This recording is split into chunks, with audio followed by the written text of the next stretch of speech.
SE's domicil i Esbjerg, og igennem et par år så kørte jeg forbi her, så tænkte jeg, det er næste job, jeg skal have. Der vil jeg rigtig gerne arbejde hos SE. For snart 2 år siden, der lykkedes det så at blive ansat som HR-konsulent. Nu vil jeg gerne tage jer med ind og vise mig min arbejdsplads. I morgen der møder jeg ind på det her kontor, og de første dejlige kollegaer jeg møder, det er dem, der sidder i receptionen. De griner allerede.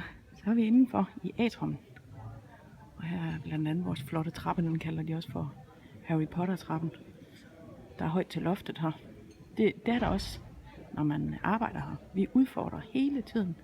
Vi udfordrer både vores konkurrenter, men også sådan det arbejde, som vi laver. Vi skal prøve hele tiden at gøre tingene bedre.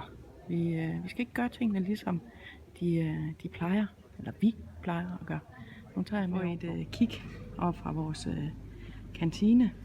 Derude der kan I lige se, der har vi en tagterrasse. Ude faktisk kan man gå hele vejen rundt om bygningen her, efter at man har spist en god frokost. Og der kom døren. Her der har vi så vores kantine. Fantastisk god kantine her hos SE. Faktisk så er vi lige nu nomineret og er med i kampen om Danmarks bedste kantine. Og vi er faktisk en af de 3 sidste kantiner, der er tilbage. Ej, der er dessert i dag. Det her er et af vores mødelokaler.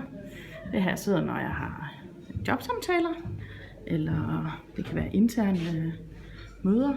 Og der kan være kollegaer med på skærmen, som sidder på nogle af de andre lokationer.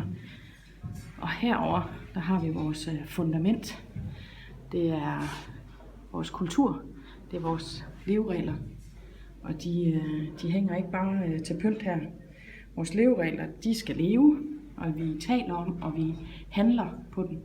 Faktisk når vi ansætter folk, så gør vi det på baggrund af levereglerne, at de har lyst til at være en del af det, og lyst til at være en del af vores familie her i SE. Det var sådan en lille tur rundt på min fantastiske arbejdsplads.